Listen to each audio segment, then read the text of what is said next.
Okay, perfect. Great. Okay, so this is the beginning of my presentation on space and logic.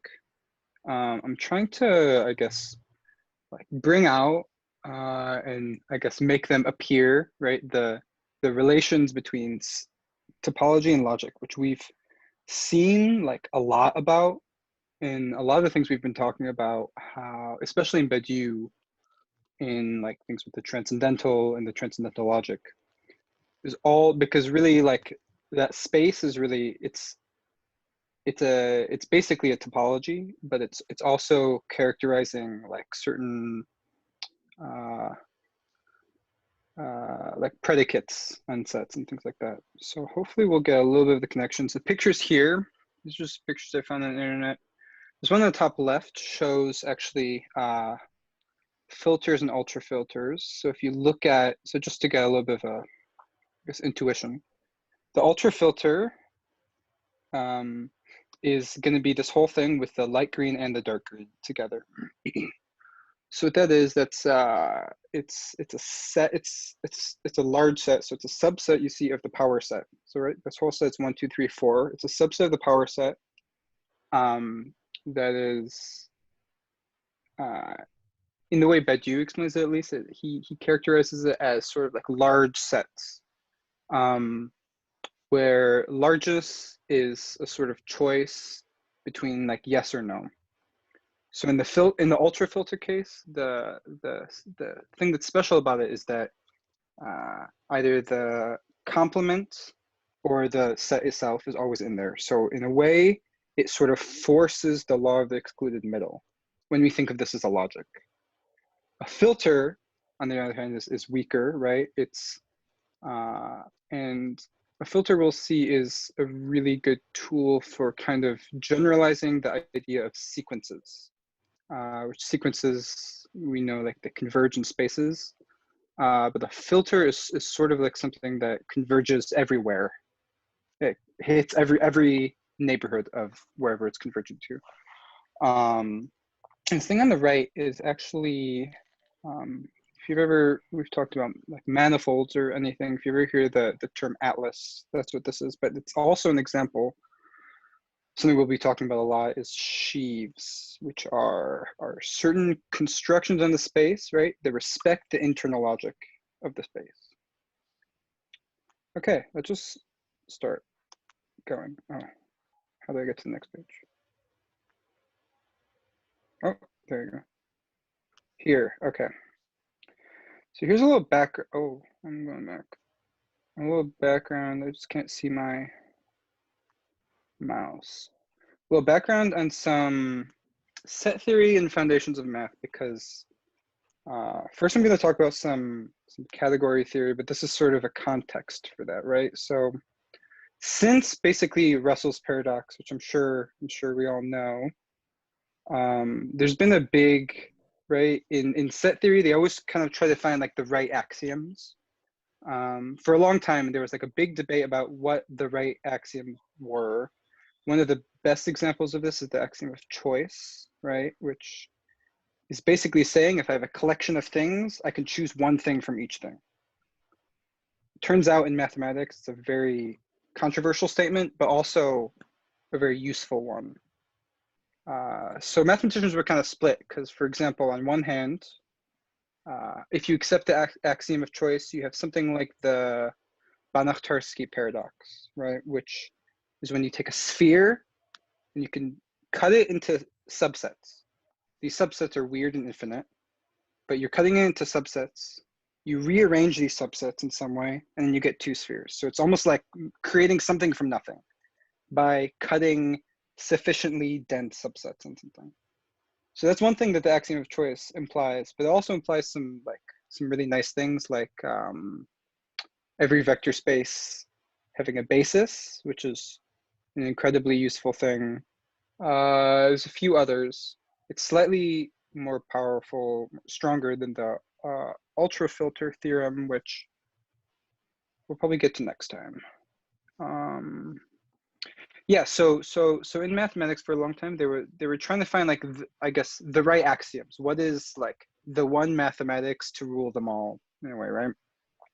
And then Gödel came around, as also probably some of us know, and he has this two incompleteness theorems. The first one, which says that any consistent theory, right, which is capable of piano arithmetic. So piano arithmetic are the axioms that allow you basically to do the most basic arithmetic, to have a number and have a successor. And you can add, and then you can also subtract if you want. You can define more things on it, but that's the minimum is required. He showed that any consistent theory that is capable of piano arithmetic is incomplete, meaning that there are well-formed statements in the language, right, which have a meaning that makes sense. They're not just like gibberish, but they cannot be proven true or false within the system. So they're independent from the system. The example, the very, very famous example of this is the continuum hypothesis, which everyone talks about, which is trying to structure the size of the real numbers, which is the continuum with respect to the natural numbers. Okay, so the first incompleteness theorem says that anything is going to be incomplete if it has piano arithmetic, if it's consistent, right? The second one is this moreover. Moreover, any theory cannot prove its own consistency. So this is even worse. So it's saying that we can never know if the system we're using does not have an internal contradiction, basically until we find one. We can hope that it doesn't have one, but we can never really know. So this was, for a lot of people, was a big issue. I still think for some people still is an issue. But there was, I think, like a little bit of a change in attitude towards a more categorical mindset, that rather than accepting sort of like the one mathematics, there become many mathematics, right? So then there become many categories in which mathematics can be done, and each one has different rules, and many of them are probably consistent as far as we can tell. And there are different reasons for using each one, but there's no individual one which is really preferred. Yes, it's the same thing in the third point, that the continuum hypothesis being independent from ZFC, meaning that both there are models of ZFC. You guys all know ZFC. It's the, yeah, right, or from Badu, I'm assuming. Kentucky Fried Chicken. Kentucky Fried Chicken. Kentucky Fried Chicken. But it showed, right, that the independence of the continuum hypothesis, which I really want to emphasize, was like a very important proposition theorem. It was one of the Hilbert problems from the early 20th century that he posted to be like one of the greatest mathematical problems if you could solve it. Turns out it's impossible to solve in ZFC without just deciding it on its own. So the conclusion is that you can never have, right, an exhaustive list of axioms that will basically let you do whatever you want to do with mathematics, because you'll always eventually somehow run into one of these sort of like incomplete statements, and it's independent. Right, so then on the bottom, the more modern interpretation, which first kind of category theory gave some hints, but then really topos theory, which we'll mention a little bit, which suggests that there's, right, as I said, there's a multitude of mathematical worlds. And really the idea is about, I guess, learning how to live inside each one, right? And there's also the like categories of categories too, right? Yes. So you have this kind of meta leveling of. Yeah, I think I actually have something about that. It's on the next page. How do I? There you go. Okay, so I have a little brief history of category theory just to give a perspective. So it started in 1945 with Allenberg and MacLean in this paper, General Theory of Natural Equivalences, right? This introduced probably a lot of the notions of category theory that you probably have, many of you have already heard of, categories, functors, natural transformations, limits, and colimits, which are still sort of like the founding of category theory today. But they were really at that point more used as an explanatory tool for algebraic topology, where there's a lot of, where you often have a manifold, which is some continuous space, and you have different structures on it, like a homology group, which can give you, for example, certain like dimensional holes, or a homotopy group, which is another group on a surface. So it's this type of functor that gives you from a surface to a group. Homotopy has to do with curves on the surface and how they collapse, or if they do not or not. So at the beginning, it was more of an explanatory tool. You could draw these nice diagrams, which made kind of understanding the algebra very nice, but it didn't, I guess, like the philosophy of what category theory was about didn't quite click yet. Grothendieck, about 10 years later, in 1957, introduced sheaves, which, as we'll see, are incredibly powerful, which, in the way that he did it, right, he was looking at sheaves, which were these homological morphisms, these things that take like a surface or a space and give you some kind of algebraic structure. So the thing is that when he generalized it in this language of sheaves, it became kind of obvious how to apply the same tool, which is homology, looking at like holes, to algebraic geometry, which studies basically solutions to equations, which gets very complicated because these solutions themselves are these like strange spaces with weird geometries. So this is kind of the beginning of this like categorification, which is a process that, like, a word that mathematicians often actually use, where you kind of take a field of math that was already kind of developed on its own, and you see what it looks like in the categorical language. And very often what happens is that it turns out that structures that you had in this one place are the exact same structures you're using somewhere else. So it's very, I guess, like the language is very well suited for generalizations in terms of the logic of the overall space, right? Which is something we're interested in. And then later, throughout the 60s, Lavre, I don't really know how to pronounce his name correctly. He has a French name, but he's American. I think he's Southern. But he took this even farther, showing that category theory can be generalized for certain kinds of categories, especially what we call these Cartesian closed categories, which are categories that admit basically many limits and colimits. The limits and colimits are either gathering things up or sort of reducing things down. Colimits are usually gluing many objects together. Limits are usually picking elements from each object according to a certain constraint.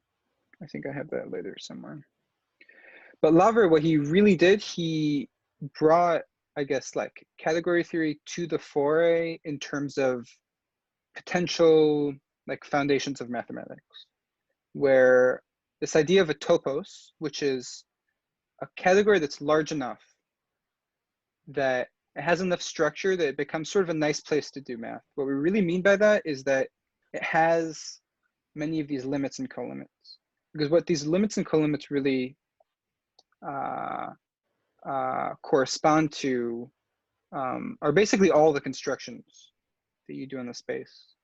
Like products of spaces are limits of the two, a product is a limit of a 2-point diagram.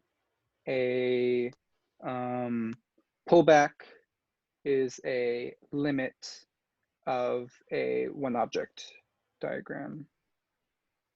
And you have similar things in everywhere where you have all these very similar structures are basically everywhere.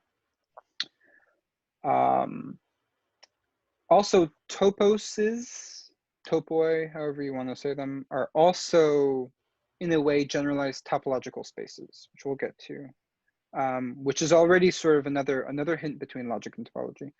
Lauver also really emphasized the importance of adjunctions, which we won't go into deep today, but adjunctions are a way to understand an equivalence between categories that's only what they call equivalent up to natural isomorphism. What that really means is that it's, you could take the naive idea of an isomorphism between categories, which is just the categories look exactly the same as they are. But isomorphisms between categories are pretty rare. But if you weaken it slightly and make this adjunction, where rather than them being exactly isomorphic, they can be isomorphic up to a certain natural transformation. And in this way, that you get these adjunctions, which are pairs of categories which are sort of like almost the same.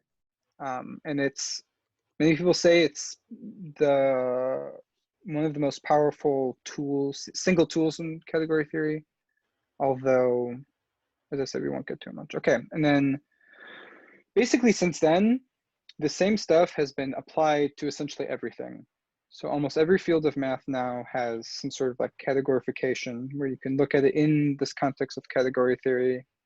And many places have, I guess, understood new connections based on that. Okay, category theory for philosophers. Why are some reasons that you all should care about this? So one thing, right? It's how I like to think about it is as a de-ontolization of concepts, right? I don't know if you guys watched that video I sent, which is quite good. It's really good, man. The amount of stuff he clarifies in 6 minutes. In like 6 minutes. Yeah, but he talks about how category theory is is context rich and content poor. So I think especially in the context of Badiou, who talks about like set theory as ontology, I think it's a good way to think about this, right? A category, if you're looking at something from the categorical perspective, you're sort of taking a step back. You're not looking at the internal structure of it, but you're looking at its relations with outside things. And this is going to become very important when we talk about the Yoneida lemma, especially. So here, right, we look at their context over their content. So then they're understood with relations. Categorical approach lends itself well to universal constructions. So this is what limits and co-limits are. I have made a little picture. Oh, I went back. Made a little picture here. You can see, I don't know, I have to move this away. There you go. So the top point, right? So this D in the center, this is just representing any diagram. So what a diagram is showing a certain set of relations, whatever you have. It's really, in itself, is a functor from that diagram into whatever category, from really just like a graph to the category itself, or to a set. Basically everything can be reformulated in terms of functors, right? But we say a limit of a diagram is a place that sees everything of the diagram. This is an way of putting it. So there is basically a projection from the limit onto every element of the diagram, such that if you have any other object that has the same thing, right? So really these don't have to be 2 arrows. They can be however many arrows. You get 1 arrow to each object of the diagram.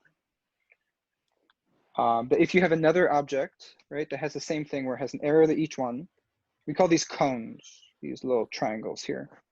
There's going to be a unique morphism from C, this other one, to the limit. So this, in the sense that I'm calling this a universal construction. It's saying that this object, this cone, which is the limit, is sort of the closest one to the diagram, in the sense that it factors through every single other cone that is also on the diagram. Okay, does that make sense? A co-limit is, of course, we see is the opposite. So you can imagine a co-limit. What it does is it takes each element from this diagram. So if we imagine the diagram is 2 points, the co-limit of that is just going to be the disjoint union of those 2 points, right? The limit of that is going to be the product. So the union is you're putting together. The product is you're taking like slices, but not all limits are products. So categories in general, we say they're more or less similar, right? To the extent that they admit different universal constructions. So this is like the term I used before, Cartesian closed category, right? Is a limit, is a category that has all limits and all, co-limits and small limits, I believe. And by like the amount of these universal constructions that exists, that actually often characterizes what space you're working in, right? So for example, you could say I'm working in such and such space because I'm able to take certain products or take certain quotients of things. So that all has to do with existence of different of these universal constructions, which are cones over diagrams. Yeah, this last thing is the same, basically what I was saying before about how you can use this to compare, right, different contexts by looking at sort of their internal algebra. That's really what category theory is all about. It's all about the internal algebra of contexts. Okay. Oh, there you go. Okay, let's get into a little bit of meat. So a functor, let's redefine this. A functor is we can think of it as a morphism between categories, right? So a category is made up of objects and morphisms, and the morphism between categories is a functor. So what does that mean? It means that you map every object of the domain C to an object of the domain of the codomain D, such that each morphism, right, is respected. So, and we also send the morphisms. So it's so each morphism from an object X to an object Y in the category C corresponds to a morphism f of f from f of x to f of y, okay? Such that there's two conditions. One is that if we apply it to two functions, right, then the composition of the function, it respects composition. So the composition goes in, as we see. So f of g composed with f of f is going to be f of gf. And also it's going to take the identity to the identity on whatever object. So this is the definition of a covariant functor. A contravariant functor is really this, essentially the same thing, but you just flip around the direction of the arrows. So a contravariant functor flips arrows. As we see, topology is kind of rife with contravariant functors. They're sort of like the basis of everything in topology. But we'll get to that soon.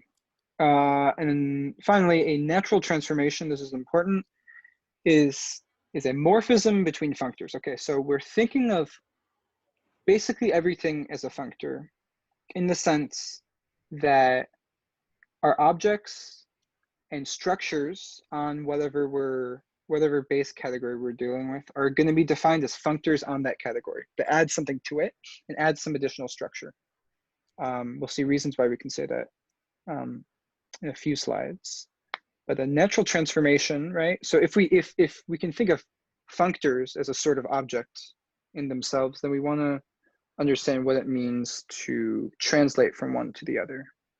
Okay, so natural transformation is when we have two functors going in the same direction, from C, from some category C to a category D. The natural transformation consists of a morphism, right?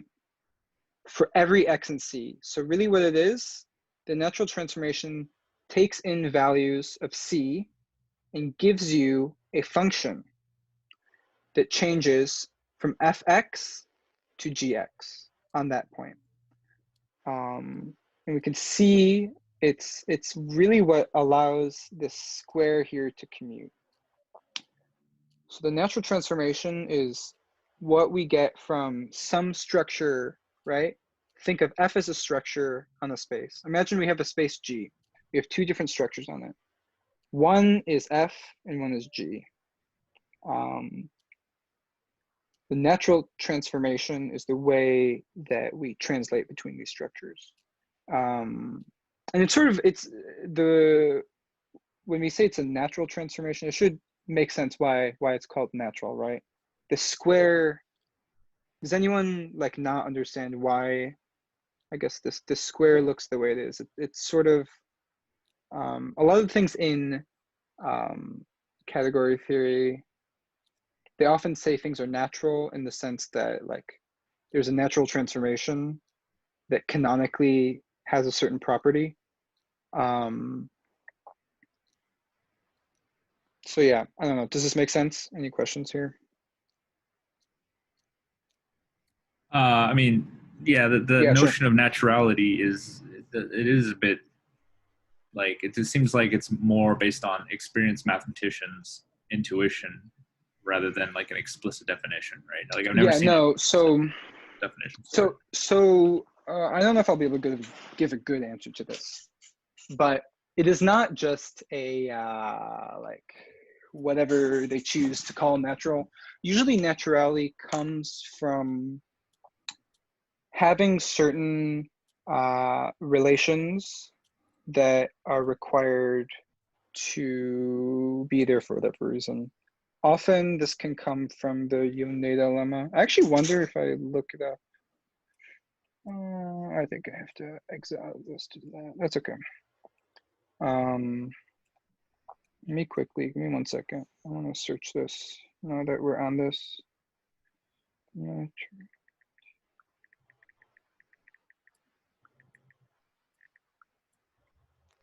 Yeah, one way I like to imagine the natural transformation, at least, is like two pictures of a category within another category, and then the natural transformation is how you would change one of those pictures to the other picture, right?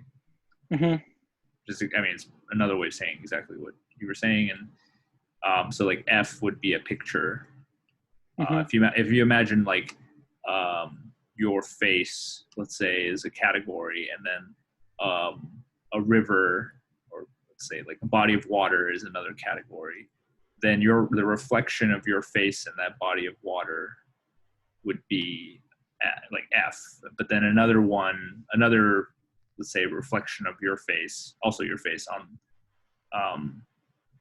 that body of water, maybe at a different moment in time, would be g. And then the natural transformation is how it would describe how you would turn the first picture into the second picture, or the first reflection into the second one. It's like a metaphoric way, but yeah.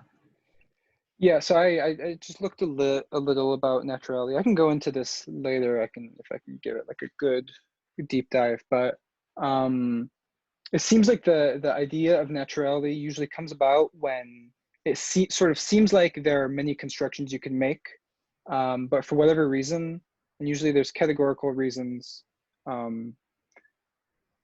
there's generally like only one really good choice, and there's a good reason to think. This is also sounds sketchy, but there's a good reason to think that is the choice you should make. Maybe that seems unmotivated and I guess arbitrary, but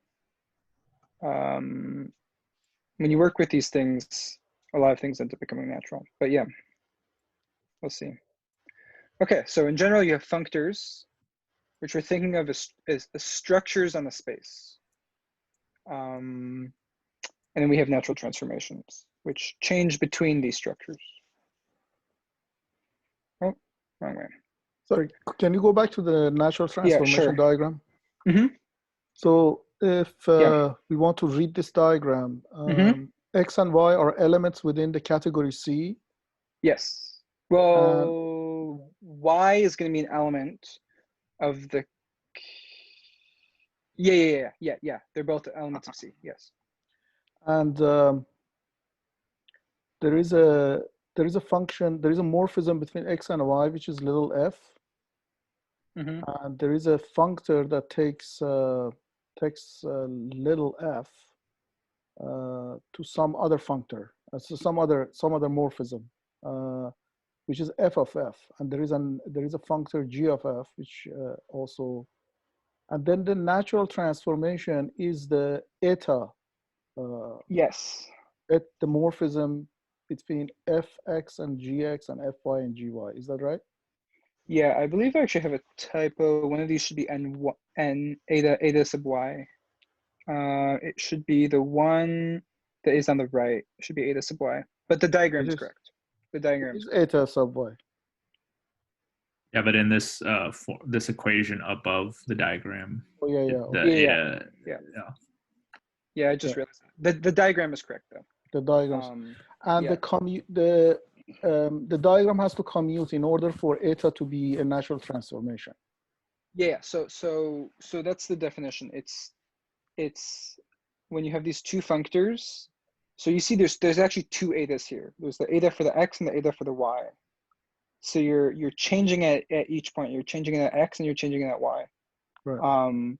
But yeah, the definition of a natural transformation, and there can be many natural transformations. The definition of a natural transformation is this way of going from a functor f to a functor g. And you see, like if we imagine that, right, we look at this top functor f, we see that what eta does on either side of it, it's pushing it down to the g. Yeah. And the commutativity really just means if you walk both ways around, it's the same. And that's what the equation is, just the commutativity. And then that equation that says eta sub x of f is equal to yeah, so it's maybe I should put some parentheses. Yeah. So big F and big G are both functors, so they're acting on these functions here. So big F is acting on F and big G is acting on F as well. And eta x is a post composition with the F, and then eta of y is a pre-composition, right? Mm-hmm. I'm looking at looking on the right side of the right side of the equation. Is the right side of the equation correct? Yeah, the right side is wrong. It should be eta y. I don't know if I can change it right now. That's what I said before. But the diagram is correct. Okay. That's fine. Oh, actually. Does it work?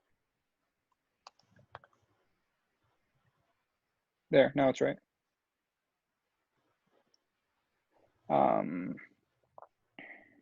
But shouldn't eta y come out of be the first term before G? It should come. That's the weird thing. The ordering is backwards, and for some weird historical reason, the arrow that goes first goes on the left, and the arrow that comes after that goes on the right. You know? I see. Oh, I put the eta x on the wrong side. It's actually the left side. Yeah. It's hard. That's why I like to look at the commutation squares, because it makes it clear what is going in what order. The equations always mess me up. Anyways, I'll fix that. Yeah, I understand that the morphism is read from right to left as opposed to left to right. Yeah. And it gets really confusing. Yeah, I agree. Yeah. Okay, so so you will correct these before you send them out. Yeah, I can do that. Thank you. Yep.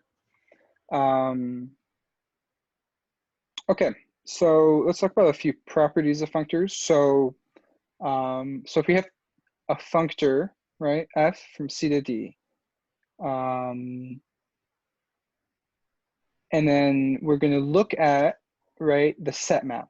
So what this notation here the C of x comma y and this D of f of x comma fy, that is the set of morphisms in the category C between x and y, right? So these are basically the set of functions or morphisms, or however you want to talk about them, in these two categories between these points, okay? So a functor is going to define for two objects, x and y, it's going to be a map from the maps from x to y to the maps from fx to fy in D, right? So what it does, all it does is it sends f to f of f, okay? If it's injective, this map, we call the functor faithful, okay? So when it's injective on functions or on morphisms, it's faithful. And when it's surjective on these morphisms, it's called full. So the reason why there's a different notation, different language than there is for functions for this is because this is not really the same as injection or surge, or you guys are familiar with injective and surjective, those terms, yeah? Shall I explain it? Injective is just a function that does not map a function that maps each point to a unique point in the domain, right? So there's no doubling up. And then a surjective function is one that hits everything in the domain. Codomain. Codomain, sorry. So here a functor, right? We call a functor faithful if it does this for all morphisms between two objects. We call it full if it does this, if it's a surjection. So fully faithful functors, they often call them embeddings. They're not exactly embeddings, right? Because two objects could still get mapped to this. Two objects in C could get mapped to the same object in D.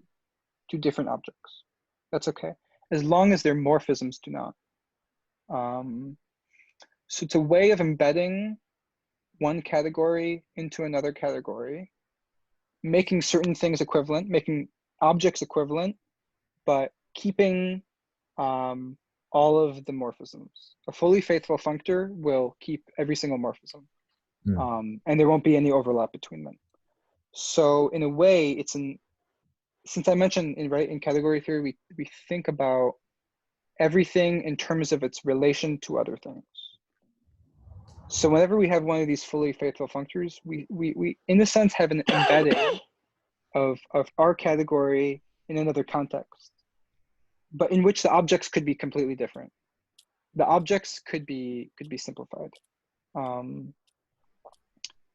So it's kind of pointing to how objects aren't really, right? They're not foundational, but it's the relations between them that are the important things.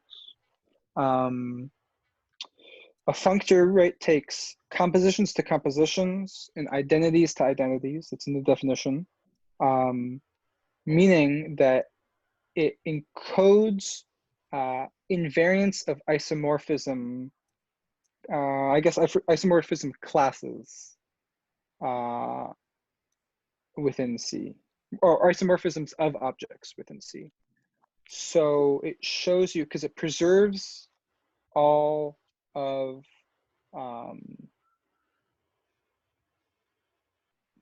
it preserves the function information, right? If it's injected, if it's fully faithful, it doesn't have to do that. It can collapse them together, but it gives you extra constraint. If it's not faithful, it can give you extra constraints on your set of morphisms, and it can also identify morphisms with one another. But the important thing right here is that functors take isomorphisms to isomorphisms, which means that a functor preserves whether two objects are the same or if they're not. So if we look at two objects in C, if they're the same, then if we send them to D through some functor, then they're also going to be the same there. I guess for anyone that hasn't, I guess, gone very deep into category theory and how isomorphisms are used within it. An isomorphism is meant to kind of generalize the notion of equality that is not just set-based equality. So it's not that there's any idea of membership and things belonging or intersections or anything like that, but it generalizes the idea that two objects are going to be the same based on their relations with one another. Based on their relations ended up being related to the identity. In other words, can we say if two objects are isomorphic, they can replace each other in a diagram?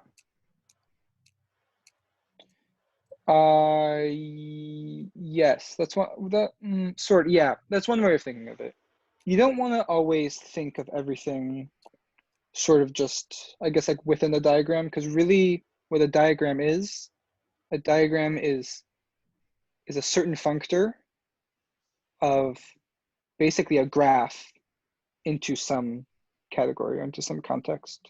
But the idea is that since functors preserve sameness, the idea of isomorphism in category theory can be very loose. For example, in topology, the notion of isomorphism is homeomorphism, which is what people often say when they say that in topology, like a topologist can't tell the difference between the coffee mug and the donut.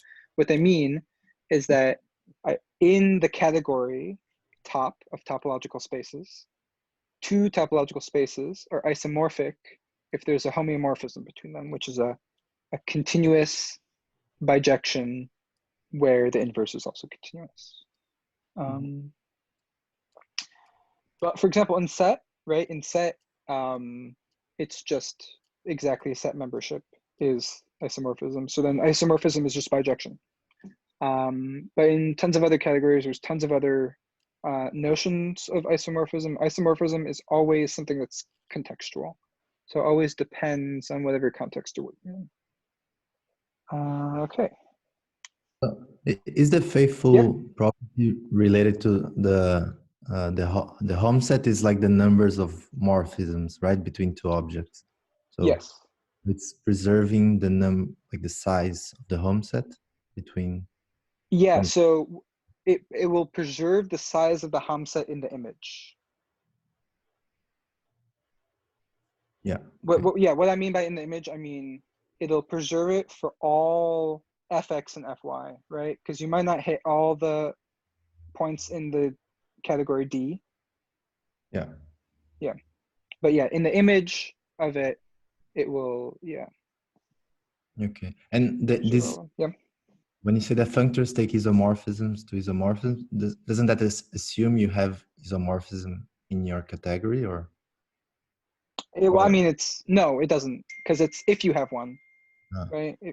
If you have, I mean, a category will always have isomorphisms in the sense that an object is always isomorphic to itself, right?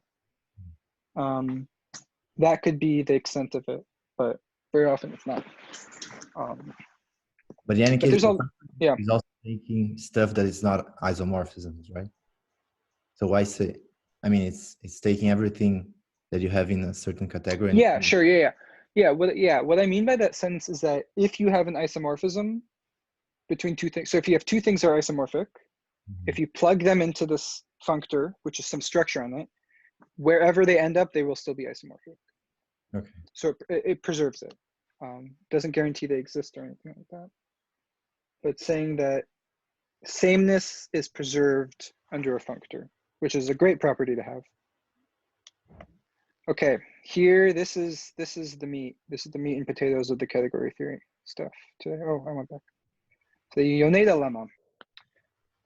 Often it's called the most important result in category theory, probably true. This is what's called the contravariant version. There is also a covariant version, it's basically the same.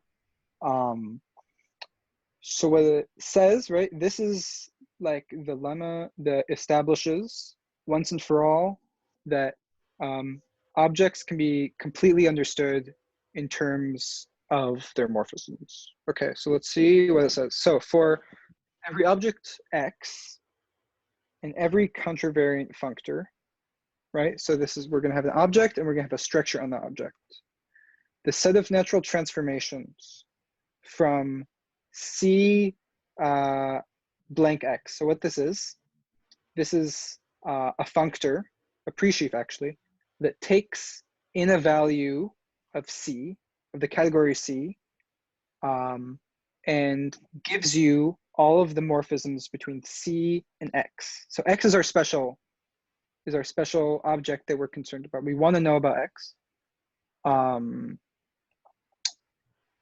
But Yoneida lemma says that the set of natural transformations from this presheaf C blank X to F is isomorphic to Fx. So what this means is that when we have a functor, if we want to understand the image of a category under that functor, it's enough to know all of the relations, which are in this case, right, the natural transformations from this presheaf to the, which we'll get into presheafs in a bit, to the functor, right? Because these are both functors. So it's a natural transformation. And this is the sense in which things are called natural, where you take all of, one of the senses, all of the things, all of the arrows, right? I'm plugging in a number, I'm getting all the arrows between that set or that object and X. I'm taking the natural transformations from that to the functor. So what it says is that they're isomorphic. So that means an easy way to see this, right, is if we plug in for F some other object Y. Okay, so look at what happens. We have the natural transformations between the functor, which gives all of the arrows to X, to the functor that gives all the arrows to Y, is isomorphic to the set of arrows between them. So what this is saying is that if I want to, imagine if I have two objects, if I want to understand how these objects relate, it's enough to look at this object, look at how it relates to everything outside, look at this object to how it relates to everything outside, and look at natural transformations between these two things. So this is incredibly powerful because it gives a connection between between objects and relations. An object can be fully determined by its relations, and we'll get to why that is in a second. But for now, all it's saying is this kind of confusing statement. I'll admit it's a confusing statement, which is saying the image of the functor is isomorphic to these natural transformations, right, which are functor maps. So it's saying that objects are isomorphic to morphisms of functors, which is weird already. So it's already like 2 levels above of natural transformations from the presheaf to X to whatever functor we're thinking of.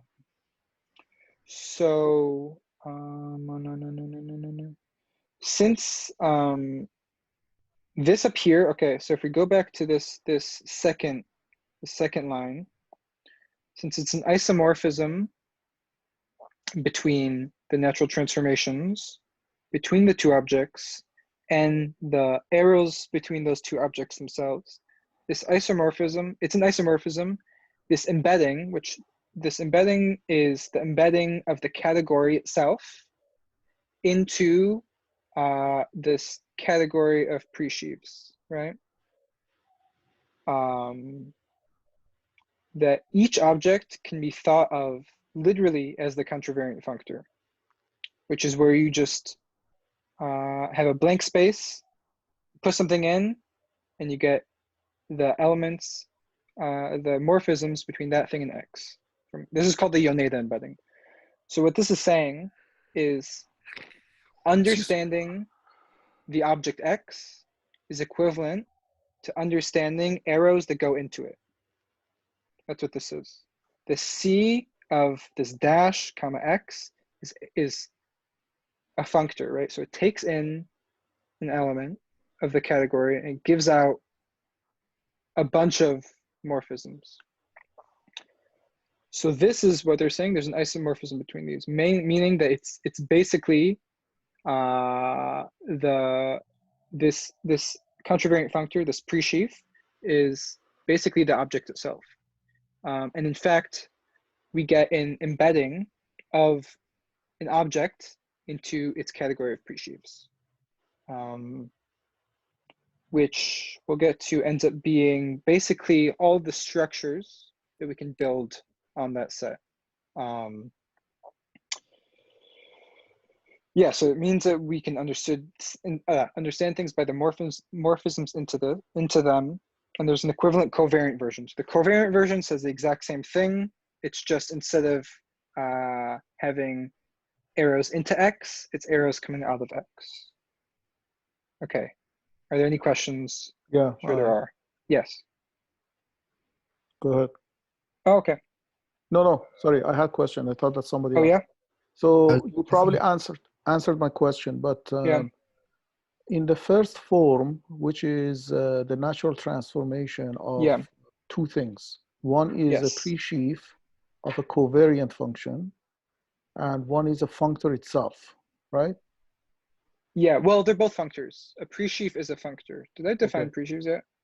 Yeah. Oh, I don't think I did. I'm defining things in bad orders, so sorry about that, but we'll get to it. Okay. So when we say the natural transformation, so they are the natural transformation of two functors. Yeah. So it's not the natural transformation, it's the set of natural transformations.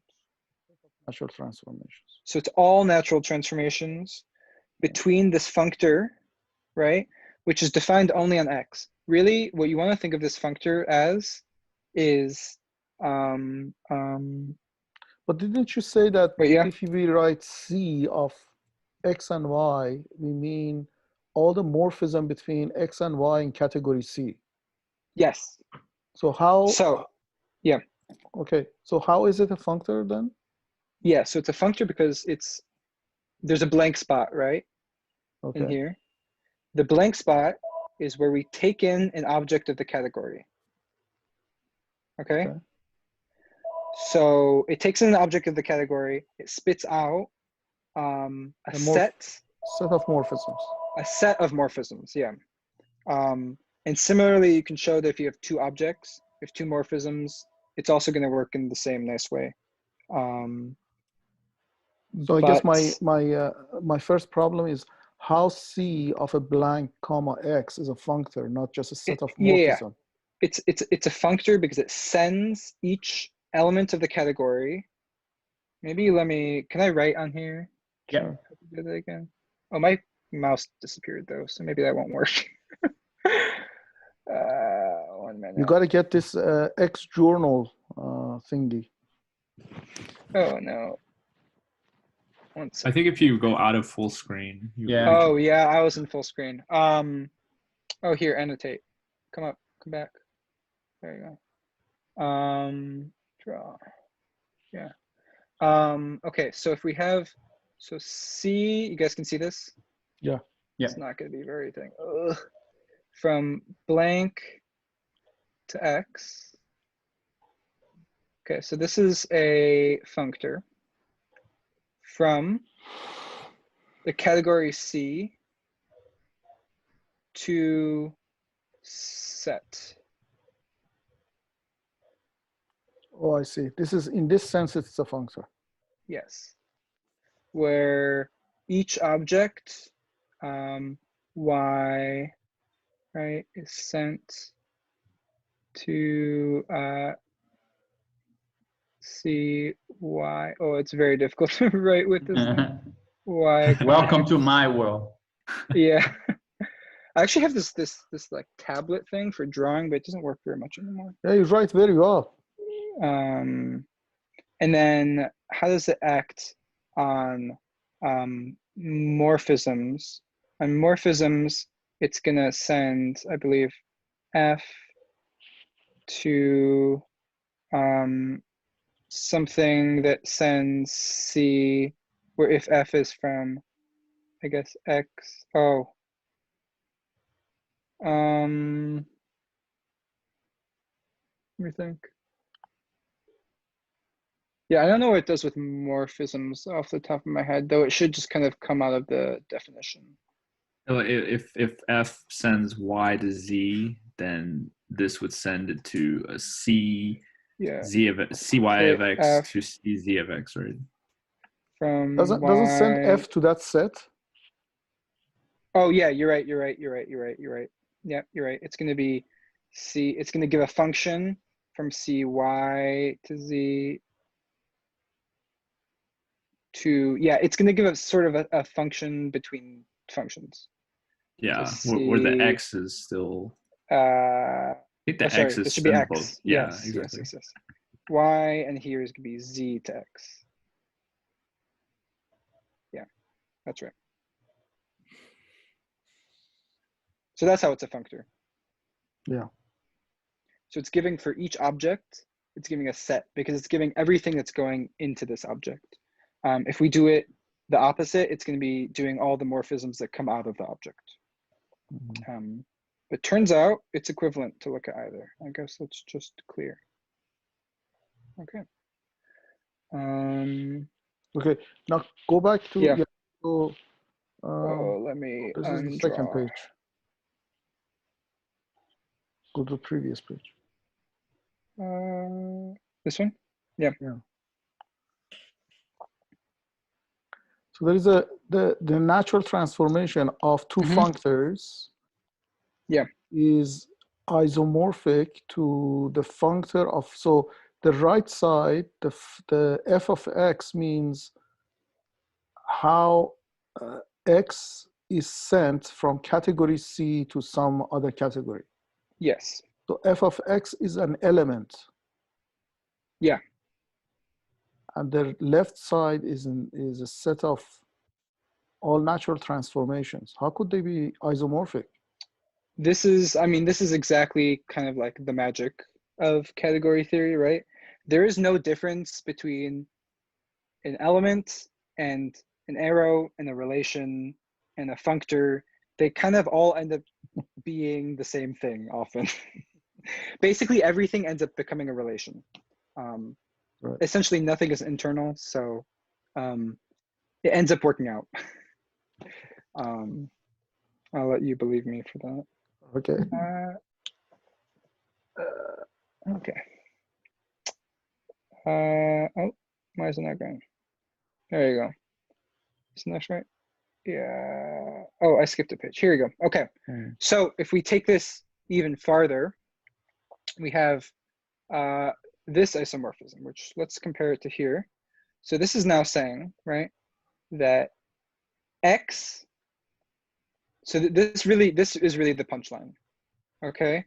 I'm not going to go through the full details how we get to this, but using the Yoneida lemma, quick corollary is that x is isomorphic to y if and only if the objects, right, I guess the pre-sheaf of arrows coming into x is isomorphic to the one going into y, if and only if you have the ones coming out of them, right?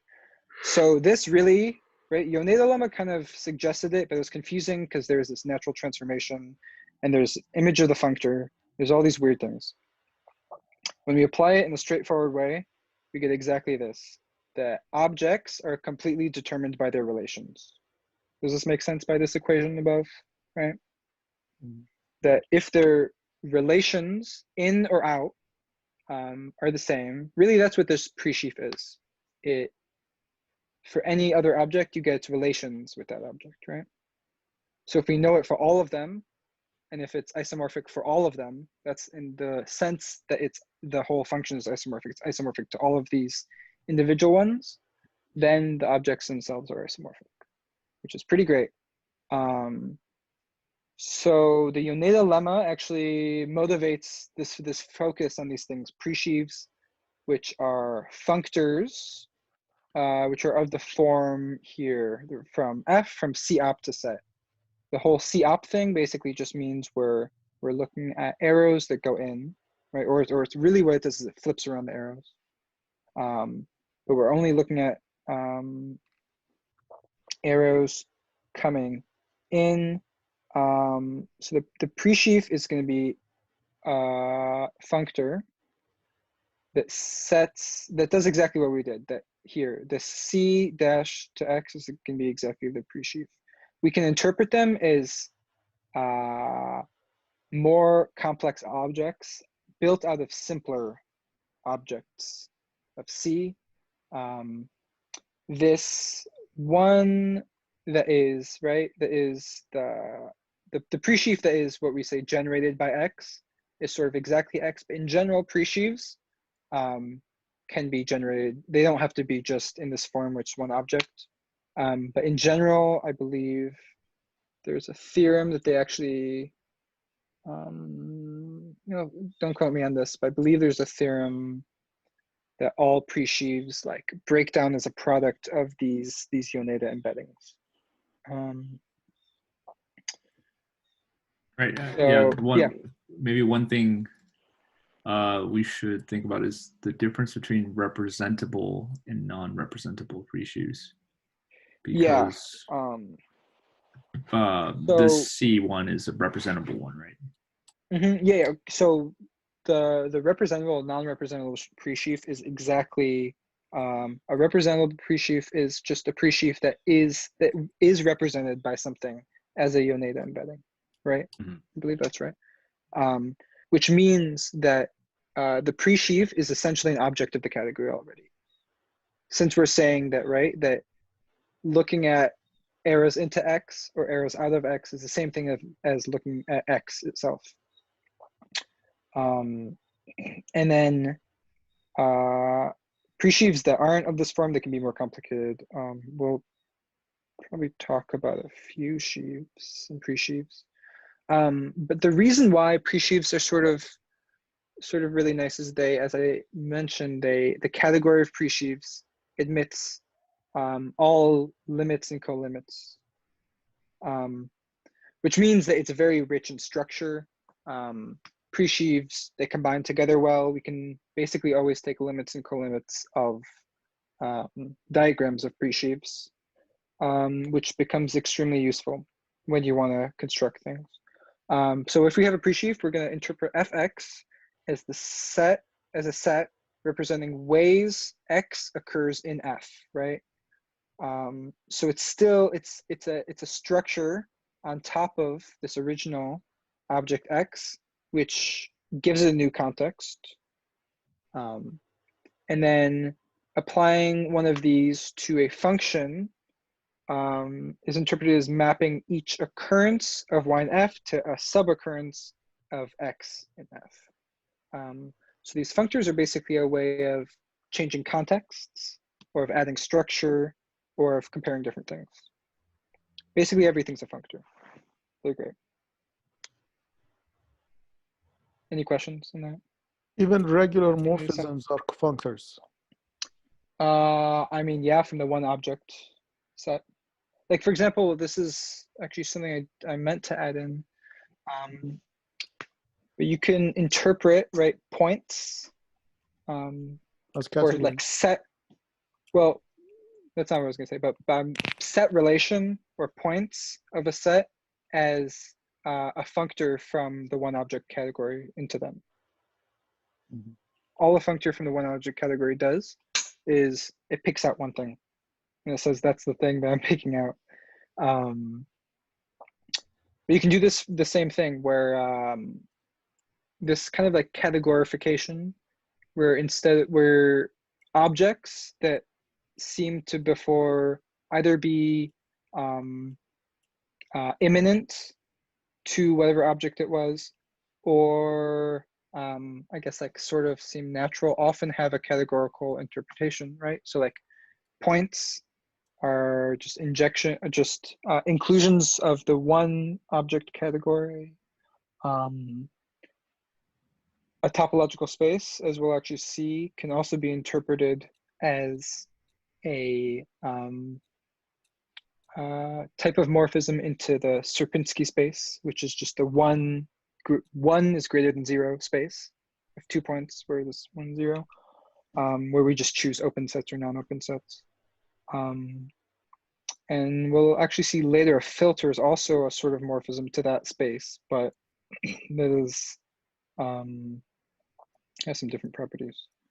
So looking kind of generally, we're not going to go too technical into this because it gets very difficult very fast, but I want to give kind of a general overview, an idea of what these things are. So categories of presheaves on a category admit colimits, all colimits. I guess I was mistaken saying they have all limits, but they have all colimits, which is essentially gluings together. So presheaves always glue together well,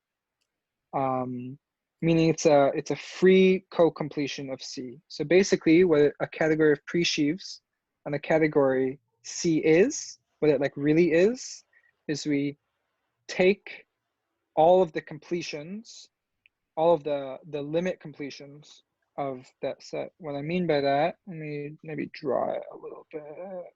Get this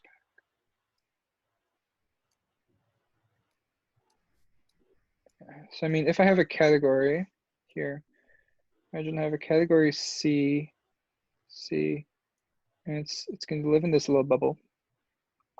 I'm going to have, I don't know, I'm going to make it pretty simple. We're going to have a few points. Maybe there's a morphism here. Maybe there's another point just hanging out. Okay, so the category of presheaves, which we're going to write like this. So it's all of the presheaves from C op to set is going to be equivalent to the free co-completion of C. So we're going to take all co-limits. So we're going to do this. Okay, that's a co-limit of this diagram. This can be one thing I'm going to gain. Well, there'll be a co-limit, right, of like these things. Just be putting these together. There'll be one for, oh, I didn't mean to do that. Undo. There'll be one like Control Z, yeah. Like for here, yeah. For here.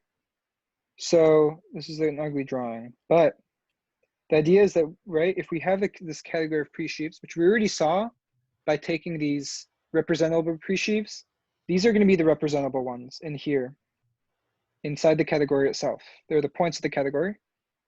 But then they also combine. So what taking a category of presheaves over a category does is it takes the category you already have and it adds these extra completions on top, is when we take all limits of whatever diagrams we have. As we said, these limit diagrams are basically gluings together. So we basically glue everything together in all ways that we possibly can. Oh, that's interesting. Yeah. Is this at all similar to how in abstract algebra you have like an alphabet and you can create like is it a monoid, free monoid on the algebra such that you make all strings possible using that alphabet? So like, let's say the alphabet is like A, B, C, then the free co-completion would be like all strings of any length containing A, B, and C, right? Would that be a free co-completion of it? Yeah, that is like the general construction of like a free group. It might be. Free in general just means that you're basically like adding like variables to something. Like for example, a really good example is the free what's it called when you adjoin an element? It's called the free product. Anyways, when you take like a ring or a field, which doesn't really matter what those are right now if you're not familiar, but you can adjoin an element and we just call it X, and then you get the ring or the field of all of the functions, right? Or all the polynomials in the language of that ring, but with X. So you move like from the base structure, add something, you get a bunch of other things. So it's a similar idea, yeah. That's really like word free. I don't know off the top of my head if there are co-completions though. I would have to think about it, but maybe. Yes, it is definitely similar. Let's create this. Okay, so if you take a pre-sheaf, right? A pre-sheaf, all it is, I guess I didn't define it before. A pre-sheaf, it's just definitionally is a functor from C-op to set. So all it does, that just means it's a contravariant functor to set. So it's going to flip the arrow when it happens. So adding 2 additional conditions, which I won't give rigorously, localization and gluing. Localization basically means that you can localize around points. So it's a topological sort of thing where I wanna get close to a point, and it has to be consistent at that point, and there has to be a unique one. And gluing is when they come together. When I'm gonna take a bunch of these different open sets or whatever I want to call them, and I'm gonna and you glue them all together in a consistent way, such that the internal logic of it is preserved. So they agree on the intersections. This is something called a sheaf, which is basically a pre-sheaf that has a little bit of like extra topological flair, right? So it's they're what we call a category of sheaves on the site. This is what we call a Grothendieck topos, just a general thing. This is a this picture here is a picture from one of those other videos from the same guy on his introduction to toposes. I just thought it was a really nice picture, so I stole it. But the idea is that it's showing that if we have a category of sheaves on a site, we're not going to go too much into this. It's basically a generalization of a topological space, a place where you have ideas of covers and how they combine things together in the appropriate way. But a topos is going to be a nice place, as I hear, nice place to do math. What that means is you basically have all the internal logical structure you need to do all of the normal constructions that you do in basically every field of math, which generally end up being about taking these different limits and colimits. But what's nice is that when you look at this, like even you see this in this category, a lot of what happens now in topos theory isn't even so much like doing like foundations of math, trying to like find what like the most like basic or general thing is, but it's often kind of making these bridges between different worlds. So this is what this mathematician, me and Gabriel and Dennis talk about a lot. Olivia Caramello, who's has some good drama too. Yes, very cool gossip. A lot of her work, yeah, a lot of good gossip, is based basically on bridging toposes together. Okay, that's enough of this category theory. I've had enough of it. Let me open this. Oh, I have to stop drawing. That's what I have to do. Okay, let's apply this to Bediou a little bit.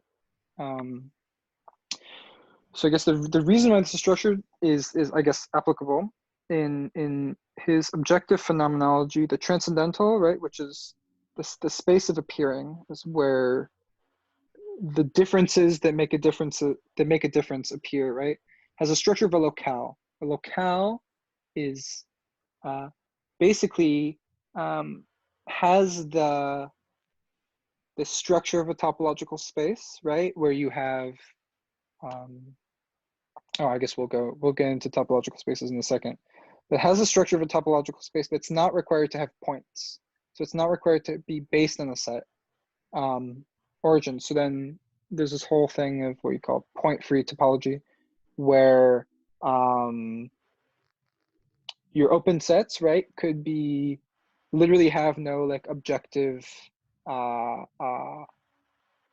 support for them. One way I like to think about this, maybe this is not a good way to think about it, is if you want to think about something that we can say, in a sense, exists, but also in an ontological sense, right, does not exist.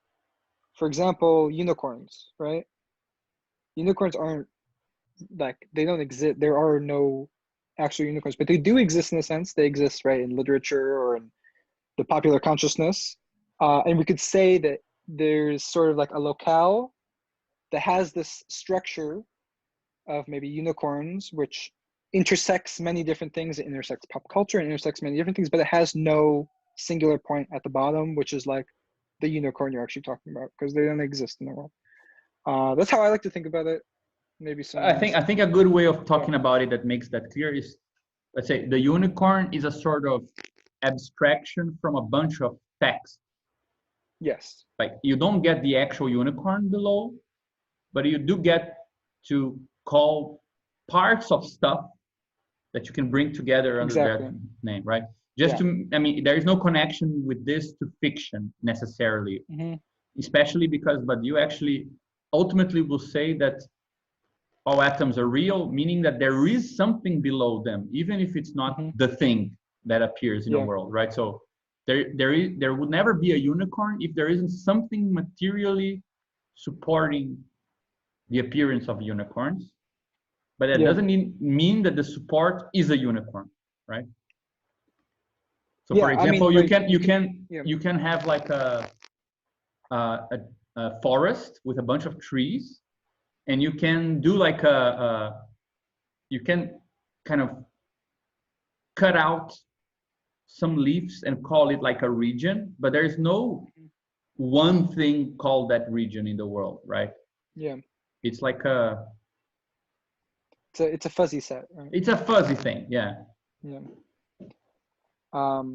Anyways, this is a little bit of, like, I guess, the intuition of why something like a locale is even interesting.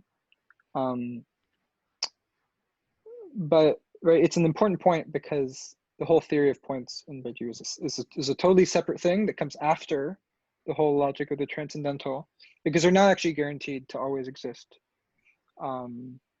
at sort of the basis of every one of these open sets.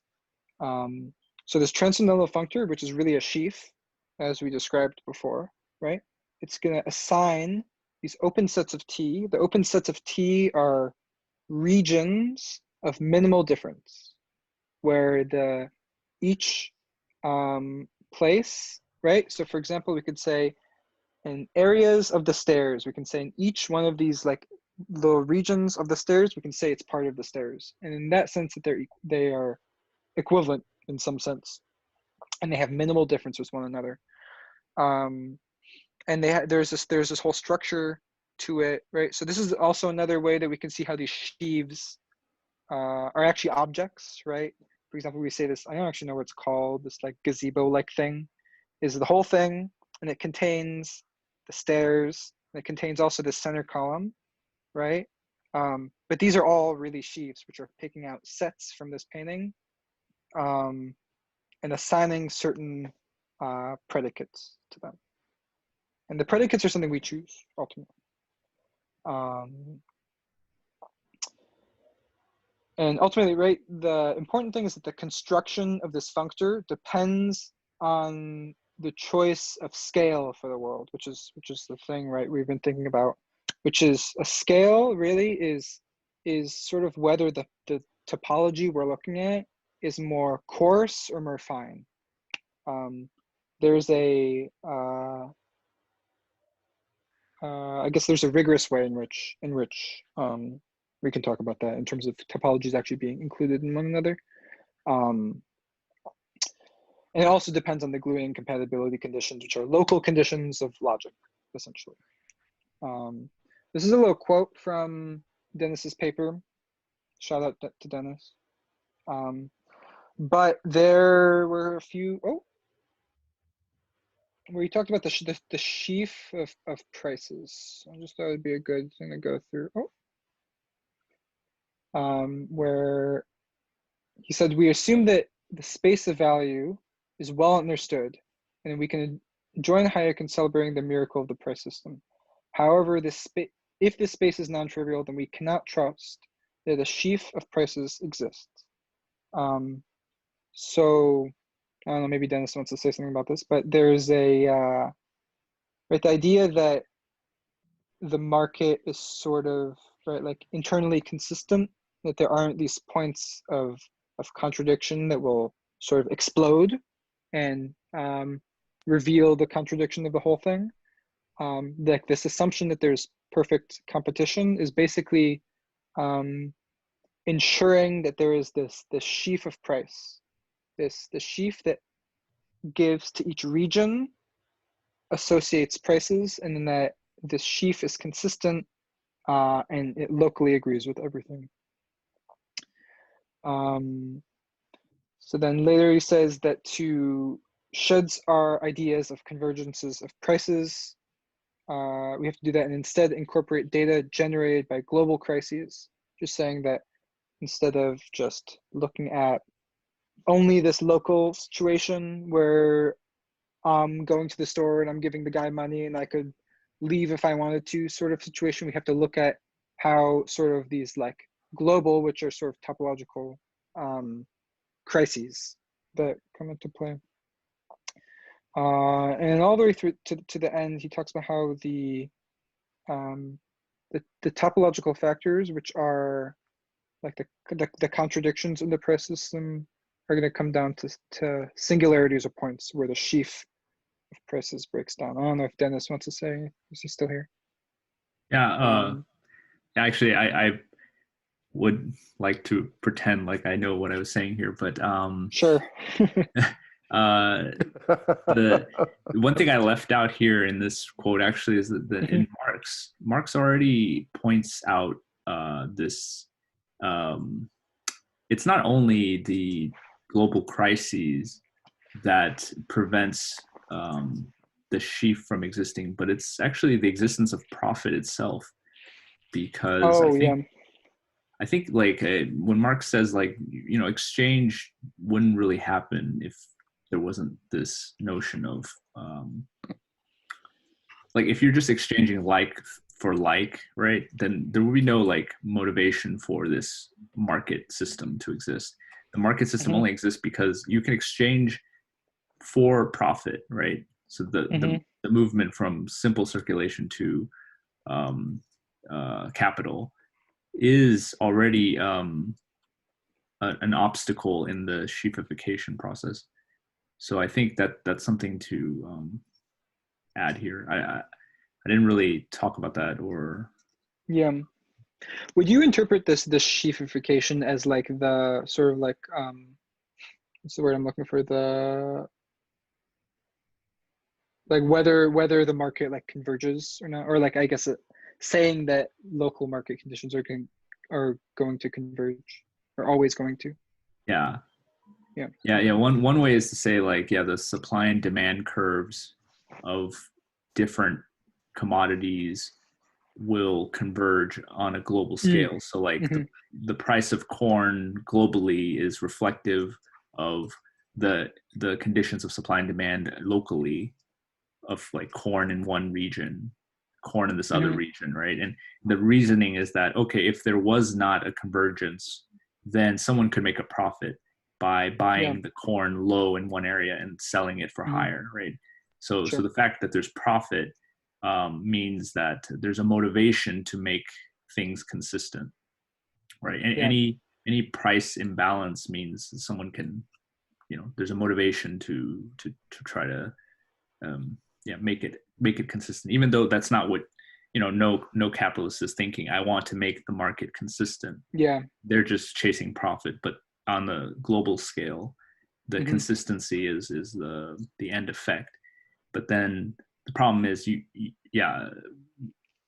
fact that there is surplus value means that the workers don't get paid enough to actually buy the products that are produced in the end on the global scale.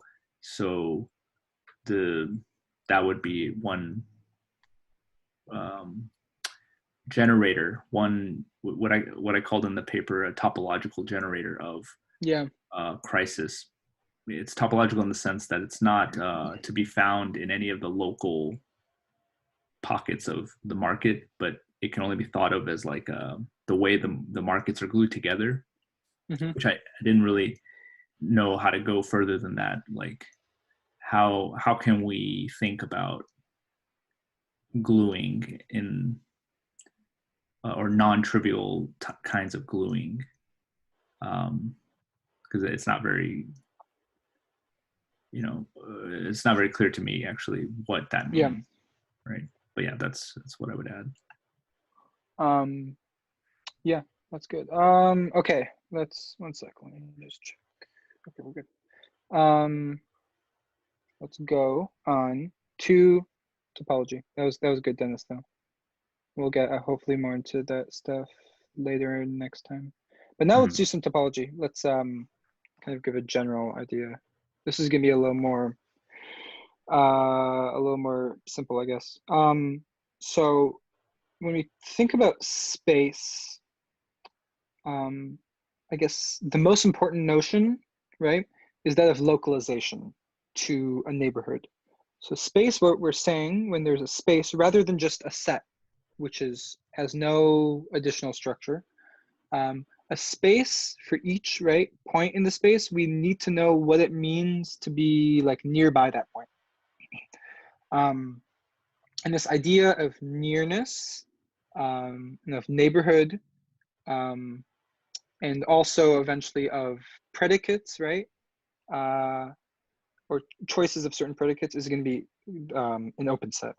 And just the complement of an open set. So if the complement of a set is open, that set is closed.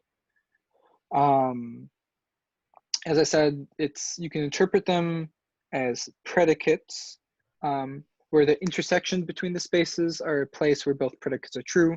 The union is a place where one predicate or the other predicate is true. So you can see how logic can come out of that. The implication to, if I remember off the top of my head, it's like the intersection with something is less than something else. It's in Badiou's book, if you're curious. But you can get implications too. So you can get the whole logical structure from this.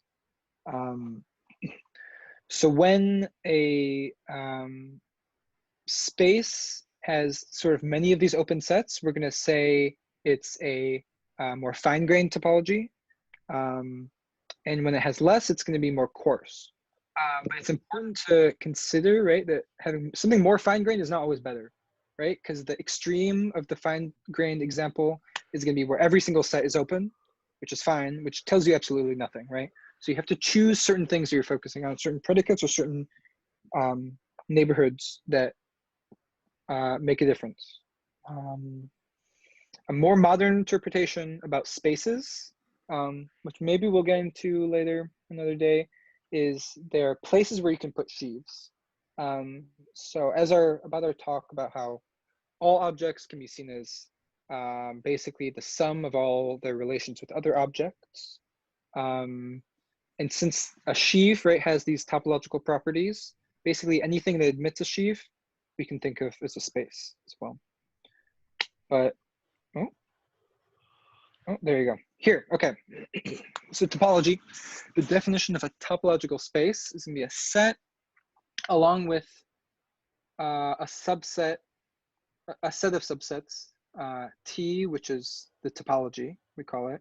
It is the set of open sets. It's always going to contain the empty set and everything. So it has the top and bottom elements.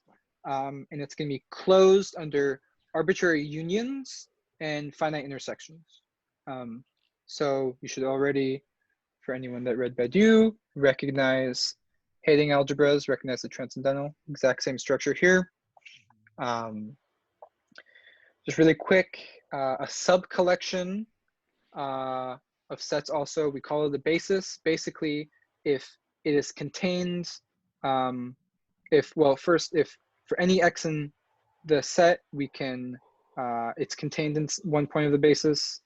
And for any x in an intersection, we have something which is of an intersection of two things in the basis, we have another thing that is in the intersection. So a basis is just something that can produce a topology.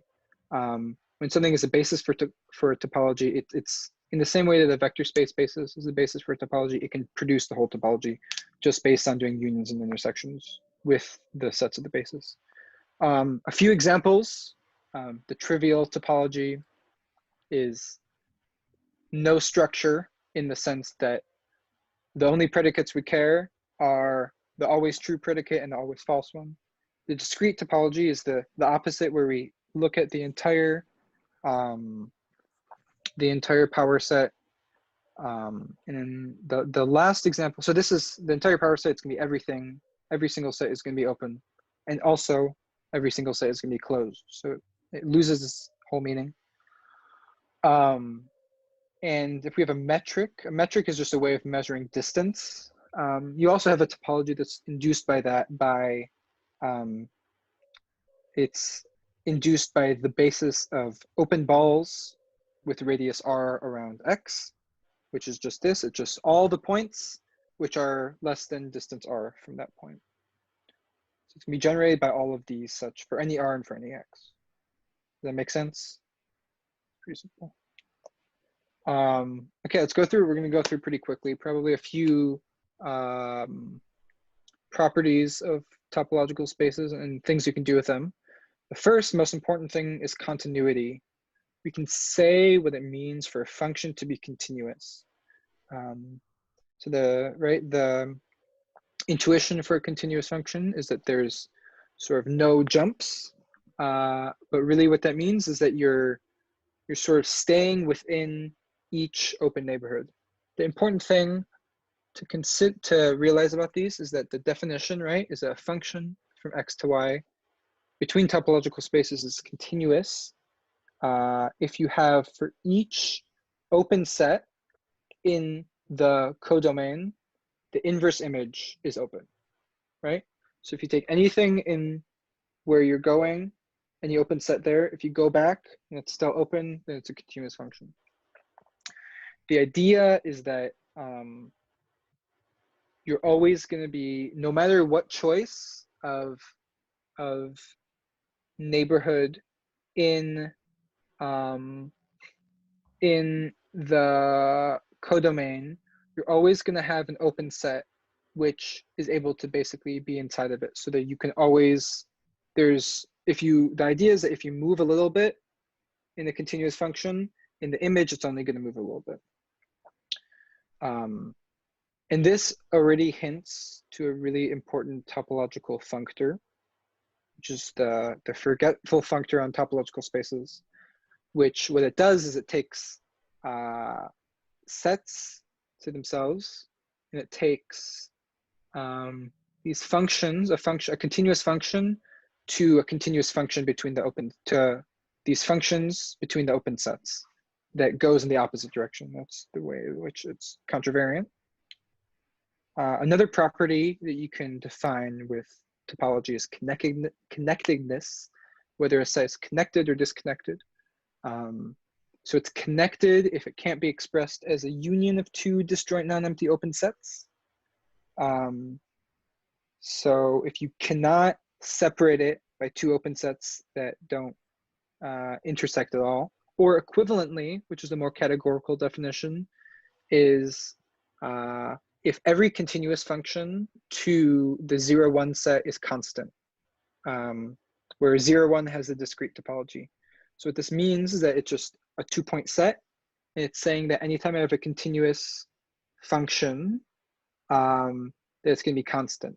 What that means is that in order for, because there's only two options, and there's the discrete topology on here, you cannot jump between 0 and 1 in anything that shares an open set, or anything that is sufficiently close to one another connected. So you see in this example down here, because they're disconnected, I could send this whole thing to 1, this oval, I could send the triangle to 1, and I could send this thing to 0. So it shows that it's not connected. But if it was connected, we couldn't do this in a continuous way. So if these were all one blob, everything would have to go to either 1 or to 0. Okay, Hausdorff spaces. A Hausdorff space is a space where each pair of points can be separated by the topology. So it means basically that you have enough open sets such that any 2 points can be distinguished by an open set. So you can think of this as any 2 points can be distinguished by some predicate. So there aren't distinct things that I cannot tell the difference between, is one idea of thinking about a Hausdorff space. And if we add compactness later, it's going to become very important. We have one nice thing about Hausdorff spaces, they are closed under subspaces, products, coproducts, which means that if I take a subspace of a Hausdorff space, it's Hausdorff.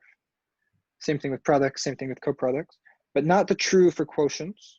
Quotients are basically, they are gluings by surjections. When we say that if anything is mapped to the same thing, then it's going to be the same point. So we're gluing the space together. So really the idea, and if you ever want to come up with a Hausdorff space, the easiest way is to glue it in such a way that there's 2 points that are distinct, but are contained in every single open set with each other. You could do this like by taking the real line, adding a point, which is glued to 0, but is distinct from it. And then you have a weird Hausdorff space that has 2 points sort of in 1 point. But there's a theorem, right, that every space X is the quotient of a Hausdorff space, which means a quotient, right, as I said, is like a folding. It's the sort of the opposite of this colimit.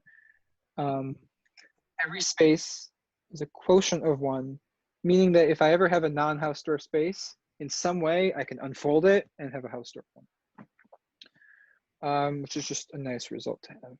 We're just going to go sort of quickly through these topological things. Let me know if you have any questions. Wait, so I didn't understand that part about gluing a point to 0, but having it be distinct. One second. Give me a, let me look it up. I believe it's called,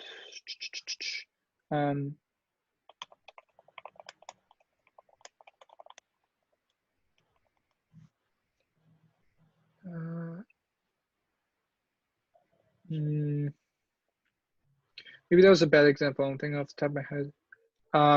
Let's actually think of a non-Hausdorff space.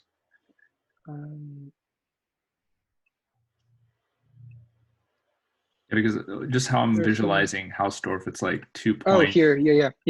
And you can go. Yeah, just Hausdorff means for any 2 points you have in the space, you can draw this like circle right around them, and actually that's what you said here, right? There are 2 disjoint open sets, U and B. Okay. Yeah. So let me actually draw. So how you can do that, if you're curious. Where's that? Draw here. If you take. So that means that they are in that diagram. They belong to different open sets. Yeah, you can find 2 open sets that are that they're different in. But they could also be one that they contains both, right? But it just happens to that at some point they split off into. Now this looks like a face, but yeah. Yeah. So the idea of how you actually do this, so actually this is one of the main examples of a non-Hausdorff space, is if you take 2 copies of the real line. So I'm going to have R, there's one here. And I have another one. And I'm going to take a quotient of the union of them. There we go. Or of, I guess, not the union of the product of them, such that a point. Oh, sorry. Yeah. Oh, actually, no. Yeah, the union.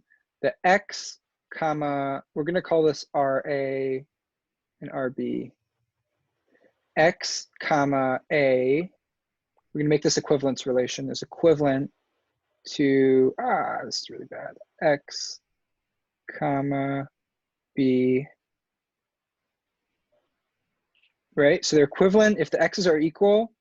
and if there we go, x is non-zero. Okay, so what we do, this is the equivalence relation. So we're going to say these two are the same things, and we're going to mod out, we're going to quotient by that. So we're going to take, so I don't know if you guys know what a quotient. A quotient is when you glue things together. So we're going to have RA disjoint union with this R sub B. Oh, that's a bad one. We read it like this, quotient, whatever this relation is. It's going to say each one of these points are going to be the same point unless they are 0, which are going to be distinct. So there's going to be 0A, and there's going to be 0B. And this is a well-defined topological space that inherits the topology from there's something called the quotient topology, which is how you can induce a topology based on these quotient relations. And yeah, this ends up being a space which looks like this. It looks like the real numbers, and it has an origin here, and it has an extra point here. But this one is kind of connected to here, because this point, right, these points are separate, but this one on top is actually contained, right, in this open set here. It contains both of them. So it's very strange. So but it works. This is a non-Hausdorff. Non-Hausdorff, okay. Yeah, around this one point, yeah. So you could have actually even more complicated non-Hausdorff spaces. A good example actually from this book, what's it called? Like the Fearschley space or something like that, which is the space, which is when you let a set be open when its complement is finite. So you basically get all of these in like a big space, all these infinite sets that just have a few sets missing. And if you have all these infinite sets, you cannot tear them apart from one another, basically ever, no matter how hard you try. Yeah, so that's a bit about Hausdorff spaces. But the idea of points is kind of like not fundamental, I guess. It's one way of thinking. Oh, I keep forgetting to deselect my thing. Okay. Yeah, actually, that's another question I had. So when you move from these spaces with points to spaces without points, what happens to all these like separation type things? Like, it doesn't really make sense to call a locale Hausdorff, right? Or does it still make sense? I mean, you could call it Hausdorff with respect to the points it does have. Yeah, I guess. Okay.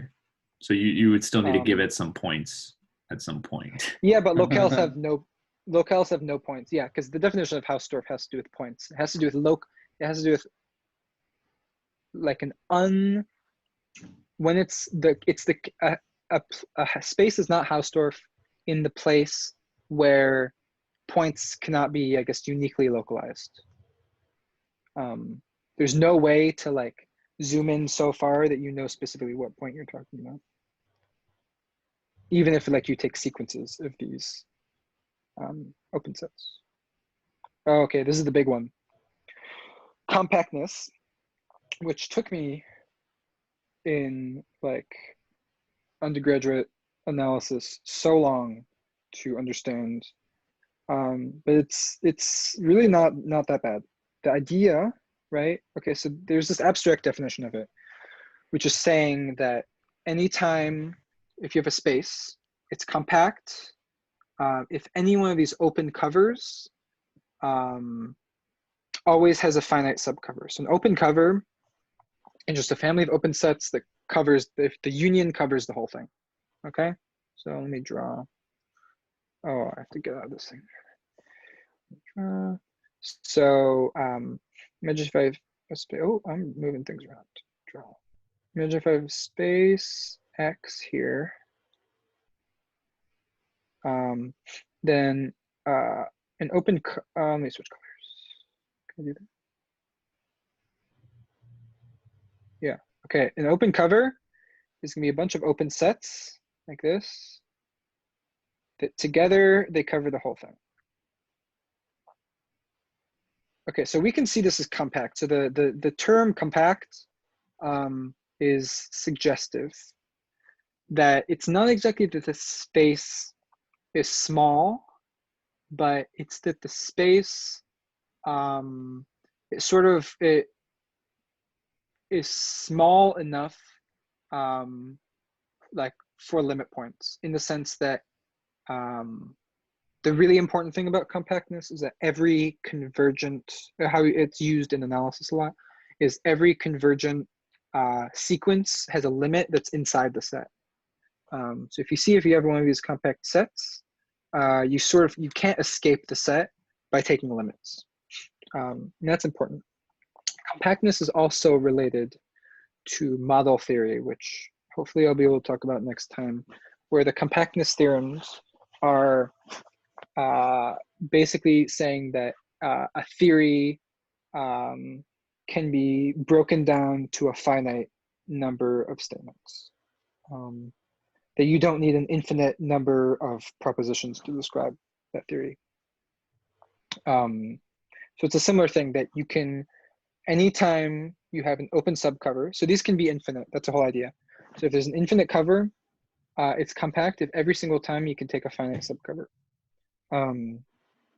So compactness has some good theorems here, right? So we say, it works sort of the opposite way that open sets do. Remember, open sets, it's the inverse image. So if you go backwards from an open set, it's going to be open. Compactness works the other way around. You can push it forward. So if the space X is compact and you have a function between the two, then the image of X is also going to be compact. You can push it forward. And so compactness, question, can you have a space that's not connected but is compact? Yes. Okay. Yeah, so compactness, we'll see actually down here, the Heine Borel theorem, this is a big one, in Rn. So if you're working in the, I guess, like Euclidean space, or the real numbers to some n, a subset of Rn is going to be compact if and only if it's closed and bounded. So closed, right, is the complement is going to be open, but the idea of closed is like it includes its boundaries, I suppose, if you think about it in terms of Rn. So compactness is equivalent to being closed and bounded in Rn. Bounded just means it doesn't go off to infinity, the set. So you can, somewhere you can put it inside of something. Yeah, compactness works well with limit points. Limit points are, we say that a point is a limit point if every neighborhood of X contains a point not X, but in the original set. So it's something like this. So we see limit points can be like a boundary is a limit point, because any open set, if I go around it, this open set's always going to have something inside. Anything inside is a limit point, okay? Because if it's in the interior, because I can always take sets smaller. But something that's not going to be a limit point is going to be if I have an open set. Dotted lines are hard. Imagine if I have an open set here.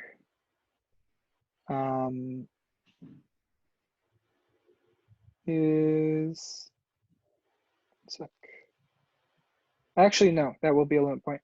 What will not be a limit point will be if I have a point like out here somewhere, just by itself.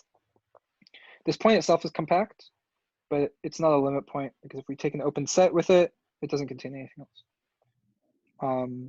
So it means that a limit point is the idea is that if you have a sequence in that space, it can approach it. Bolzano-Weierstrass is a big important theorem in the theory, I guess, of compact sets. That this way of phrasing it is they're saying every infinite set in a compact space has a limit point. It's not saying that it converges, so it doesn't have to be like at the end, but it's saying one of the points in it is going to have to be a limit point. An equivalent way of thinking of the Bolzano-Weierstrass theorem is that every bounded sequence has a convergent subsequence. The sequences stuff we're not going too deep into because filters are better. Okay, we're getting close to the end. Okay. Now there's this notion of first countable spaces. Oh, whoops. So a first countable space is a space where each point has a countable neighborhood base. What that means is that the basis, so it's going to be a neighborhood base is really just, it's going to be a basis for a point. So it's going to say, I keep moving you guys, 1 second.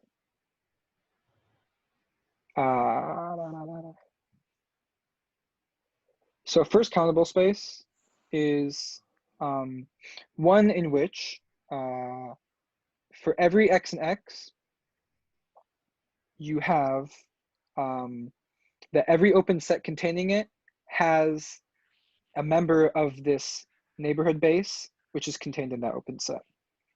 Okay, so everything, it's always going to be able to kind of filter something smaller from any open set. And that these bases is countable. The idea of first countable is basically that since it has a countable basis, it's going to work extremely well with sequences. And in fact, first countable spaces are going to basically be able to be completely characterized by how sequences act on them. We'll see that this is not the case in general.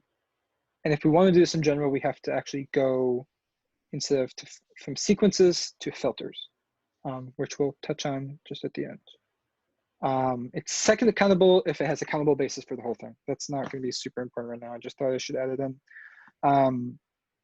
So this theorem, this first one, is if we have a first countable space, then being Hausdorff is equivalent to each sequence having exactly one limit. So that's really useful. It's saying anytime I have a sequence, if that sequence converges, it converges to one thing, right? So something not like in the case of that line with 2 points, you can't approach 0 because then it's going to approach both of them. Mm-hmm. So in the first countable space, Hausdorffness, oh, I'm moving stuff around, whether points can be separated is completely characterized by sequences. Similarly, if you have 2 first countable spaces and a function between them, this function is continuous if and only if, as you expected, every convergent sequence which converges to some point x, the sequence where you apply f is going to approach the f of x. Everything goes approach. So this is just showing ways that we can characterize spaces, right? So really, we don't want to do this just in first countable spaces. We don't know, we know we have a topological space and the kinds of things we're thinking about. We don't know if we have any of these kinds of properties, which in like traditional mathematics, almost everything is the first countable space. And generally, you don't have to worry about this. But because we are working in a more general framework where basically the only restriction, or for example, space of appearing is this Heine algebra structure, which is the topological stuff. So something like first or second countable is not something we want to keep, which is why what motivates the definition of a filter. So filter is going to be a downward directed, non-empty, and upward closed poset on the power set. What this means is that if I have anything, the upward closed means that it's always going to contain larger sets if I have something. So it goes all the way up. So this is in the sense that Badiou talks about it as being large sets. It's downward directed in the sense that if I have 2 sets, which we're going to call large sets, they should also intersect at a large set. And of course, the whole thing shouldn't be empty. We're going to talk about proper filters. Proper filter is just a filter that's not the whole thing, such that there's something that's not in it, in the set that's over. An equivalent definition of a filter which is sort of similar, right, in spirit to this alternative definition of connectedness, is a monotone function from the power set, right? The power set is 2 to the power of x, just all functions 2 to 2, where it's the Sierpinski space, meaning that all of the elements of the filter are going to get mapped to 1, and everything basically below it is going to get mapped to 0.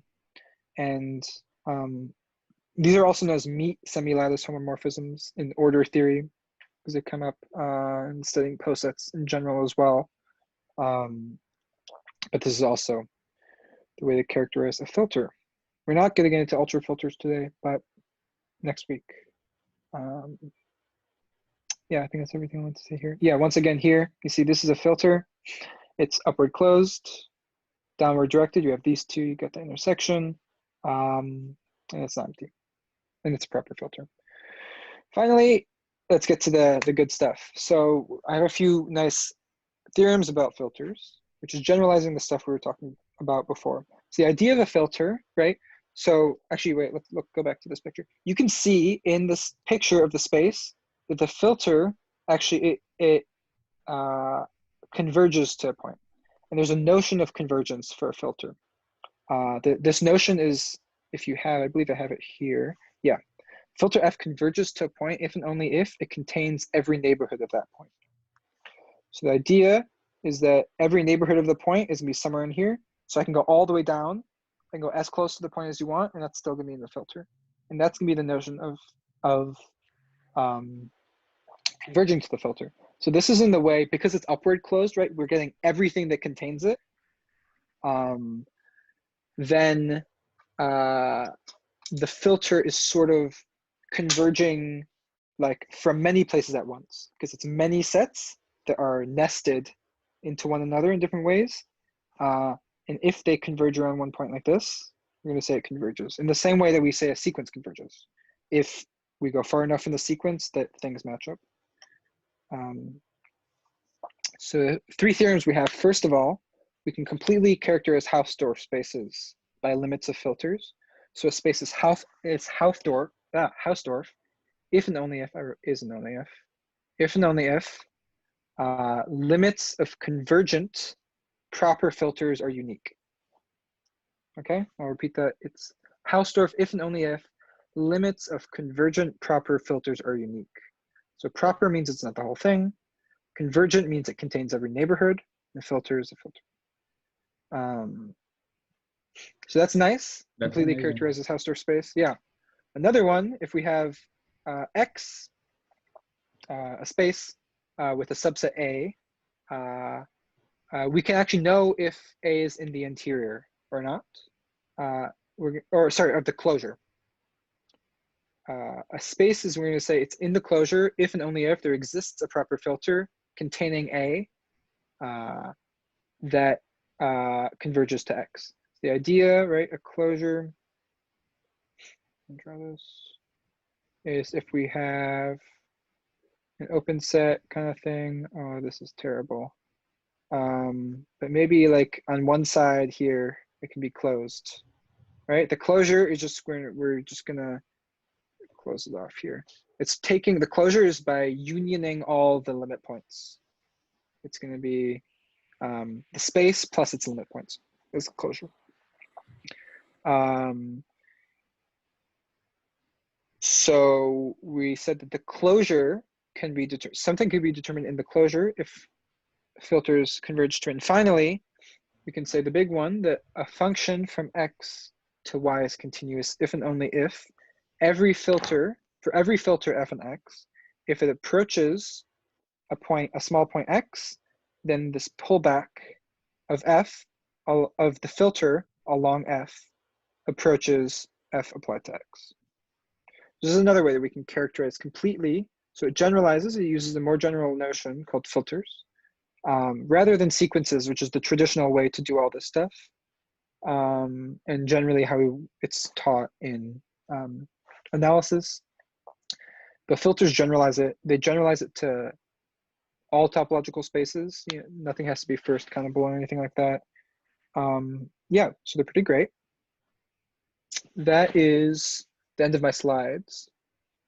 Where I've gone for a while, but next week, whenever we can do it, I won't be able to present on Monday because I will have to come back home for a holiday, Yom Kippur, on Monday.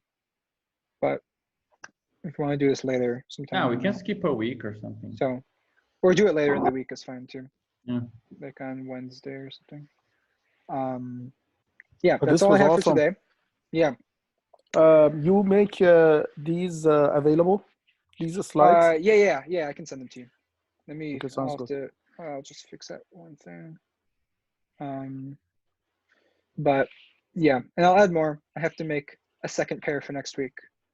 This is basically what I got done, and I thought it would be enough material. No, it's a lot. It's a lot. So I want, yeah. Hopefully it's not too confusing. I'll send the slides. Let me just fix this one thing. Is there any questions or anything specific? Here it is. You want? I mean, the stuff on filters is really timely because we're talking about points in the Badu group, and yeah, I think they have a lot to do with that. And then, yeah, no, I mean, it's great. I think knowing how the categorical stuff plays into filters would really help. Like, I mean, I'm assuming you're going to get to that point on the next. That's the goal next time. Yeah. Yeah. A bit. An unrelated question. Yeah. This is a nice software for presentation. What is it? I'm literally doing this all on Keynote, just the Apple. I have a Mac. But I'm just adding all these equations with LaTeX. They have like an insert LaTeX formulas, which I don't think Microsoft has, or at least it didn't before. Did you they used say to make Keynote? you like click through things? Yeah, just Keynote.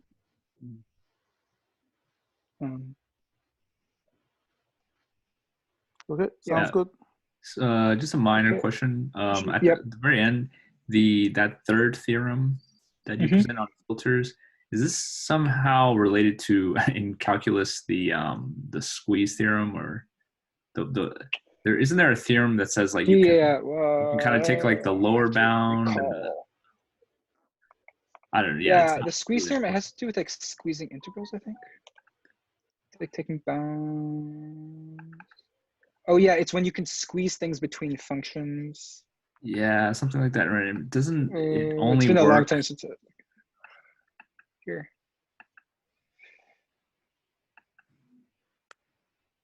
Yeah, I wonder if that's. Oh yeah, it has to do with limits of functions. Yeah, like you have two different functions, and then they form like the boundaries of some other function. It kind of has this same intuition as a filter, right? I don't know. There is a similarity. I would have to think about it to tell you for sure. Because if a filter is really like this sort of like upward directed things of a post set, like the easiest example of a filter, which is also an ultra filter, which we'll get to next week. That's where the real meat comes in. The simplest filter you can think of is just the set of all sets that contain a point, right? So if something contains a point or not, everything that's above it will contain it. If two things contain the point, obviously their intersection contains the point. So that's a filter, and it's an ultra filter because everything either does or doesn't contain the point. It's like the largest filter possible, right? Yeah, but the Squeeze theorem, what it says is that if you have a function that's below 1 always, another function that's always below it, above it, if you have both of these below and above functions limit to the same thing, then the one in between limits to it. I see. Yeah, it's not exactly. Can't think of it off the top of my head, but it's I guess it's a similar intuition a little bit. Yeah. So next week I hope to, I guess, start with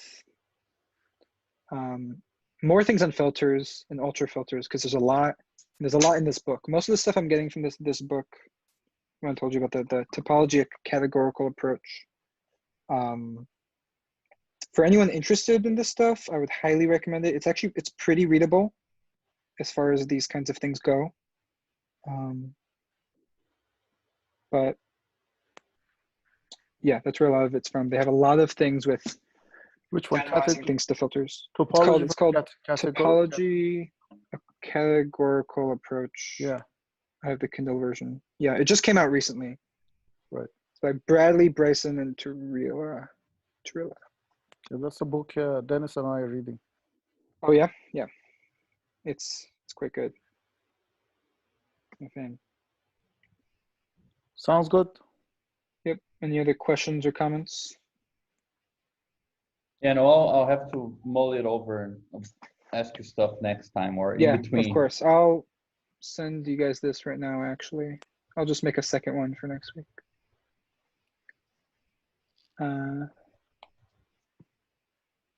Yeah, thank you so much, Yasha. It was really good. Yep, you're welcome. Clarified this a lot was of really stuff. good, man. Yep. Yeah, I had too many Sounds notes good. here. Nice. Okay. By the way, guys, what was I gonna say? Caron told me, I mean, he couldn't be here today, but he said he and Pedro, who also joined recently, I'm not sure if he came today. Yeah, he's here. Pedro, I'm not sure if you're there, but Caron told me you guys were thinking about trying to present like in a more organized way about Apolito's text, right? Yeah. Yeah. So the thing was that I was talking to Caron about Let me.